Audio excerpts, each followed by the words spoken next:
Umat Tuhan yang terkasih dalam Yesus Kristus, Shalom. Jumpa lagi pada renungan saat ini. Karena itu saya menyapa umat Tuhan, salam damai sejahtera. Saya mengajak kita, baiklah kita menyatakan syukur kita kepada Tuhan dan mendengarkan kebenaran firman-Nya. Mari kita berdoa. Tuhan Yesus, kami sungguh membutuhkan firman-Mu di dalam hidup kami. Karena itu datanglah dan memberkati kami sekalian. Dalam Yesus Kristus kami berdoa. Amin. Umat Tuhan yang terkasih dalam Yesus Kristus, kita akan dengar kebenaran firman Allah di dalam kitab 2 Raja-Raja pasalnya yang kedua. Ayatnya yang pertama sampai dengan ayatnya yang ke-18, dan saya akan membacakan secara khusus ayatnya yang pertama bagi kita sekalian. Elia naik ke sorga. Menjelang saatnya Tuhan hendak menaikkan Elia ke sorga dalam angin badai. Elia dan Elisa sedang dalam perjalanan dari Gilgal. Bapak, Ibu, saudara-saudara yang terkasih dalam Yesus Kristus. Kalau kita belajar kebenaran firman Allah di dalam kitab 2 Raja-Raja, cerita sehubungan dengan kehidupan dari Elia, maka kita akan melihat hal yang sangat menarik dari pribadi yang satu ini. Pribadi yang satu ini sesungguhnya dalam hidupnya tidak mengikat diri kepada hal-hal duniawi, tapi lebih mengikat diri kepada pekerjaan Allah. Karena sadar benar bahwa pada waktunya dia akan kembali ke dalam sorga rumah Bapa. Karena itu, kalau kita perhatikan bagian ini, menjelang saatnya Tuhan hendak menaikkan Elia ke sorga dalam angin badai. Elia dan Elisa sedang berjalan dari Gilgal.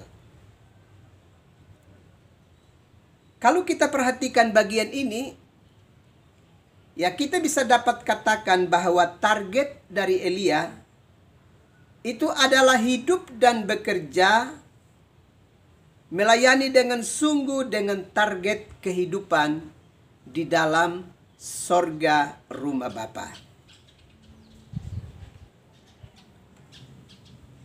Kalau demikian, hidup untuk target menyenangkan hidupnya dalam hal-hal material duniawi, tentu itu adalah hal yang lumrah bagi setiap umat manusia, bagi semua orang di dalam dunia ini. Tetapi hidup dengan target sorga itu sungguh spesial dan sangat istimewa bagi satu pribadi yang bernama Elia ini.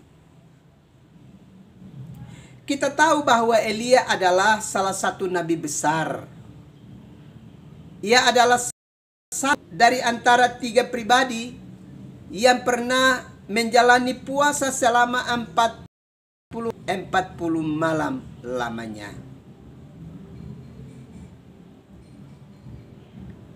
Elia, Musa, dan Yesus. Pribadi-pribadi ini pernah menjalani masa puasa selama 40 hari, 40 malam. Dan bahkan kita juga ingat bahwa Elia adalah nabi yang pernah mengalami transfigurasi saat penampakan diri antara Musa dan Elia bersama-sama dengan Yesus. Kalau kita perhatikan itu di dalam Injil Lukas pasal 9 ayatnya yang ke-30.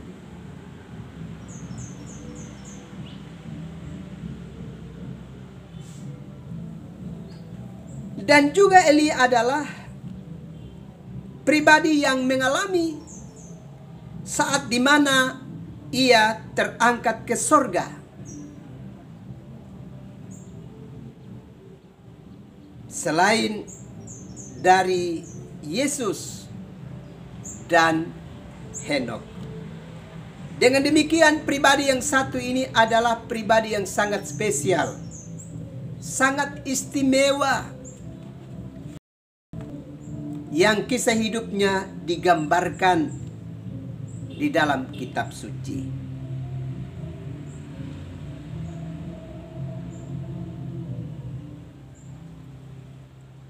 Lalu apa yang kita mau renungkan sehubungan dengan peristiwa di mana Elia itu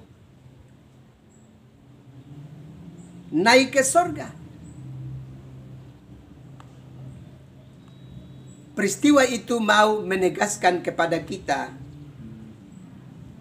bahwa kebenaran firman Allah ini sedang mengingatkan kepada kita bahwa ada kenyataan lain.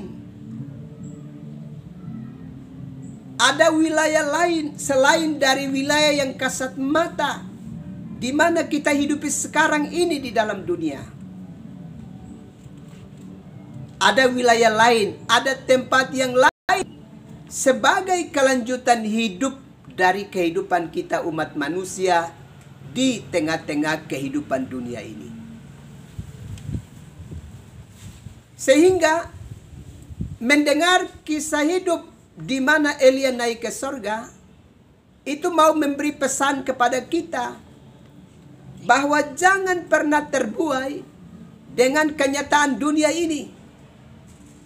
Dan mengikat diri kita begitu rupa, terbuai olehnya dan tidak lagi mengingat akan Tuhan, berserah kepada Tuhan di dalam hidup ini. Kita harus ingat bahwa semua yang kasat mata, yang sedang menjadi bagian bagi hidup kita sekarang di dunia ini, tidak akan ada lagi pada waktunya. Dan kita tidak hidup selamanya di bumi ini.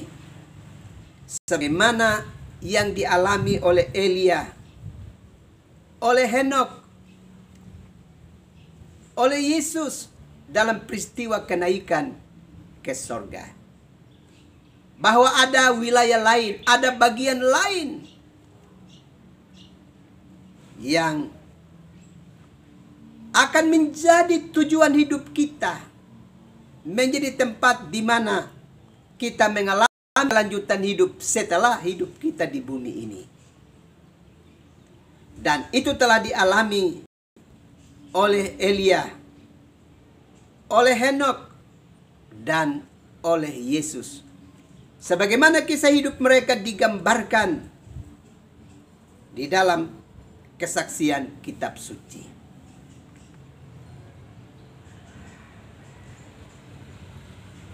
Dengan demikian, melalui kisah ini, setiap kita mengingatkan supaya kita harus waspada. Jangan gemar melakukan hal-hal yang keji dan jahat di dalam dunia ini. Tapi kita harus hidup sebagaimana kehidupan dari Elia yang berserah penuh ke dalam tangan Tuhan. Dan setia mengikat dirinya kepada Tuhan dan pelayanan yang dipercayakan kepadanya sampai pada saat dia diangkat ke dalam sorga rumah Bapa. Elia adalah pribadi yang hidup dalam dunia. Dia melakukan tugas dan tanggung jawabnya dengan sungguh-sungguh baik, dengan tuntas. Dan akhirnya ia punya kesempatan untuk memasuki panggilan yang lebih tinggi dan lebih mulia, yakni keabadian, yakni ke rumah Allah Bapa di sorga. Elia saat di dunia, dia dapat naik kuda, dia dapat naik unta. Tetapi pada akhirnya dia harus menggunakan kendaraan lain dalam perapian. Naik kereta berapi, naik kuda berapi, memasuki angin badai dan terangkat ke sorga.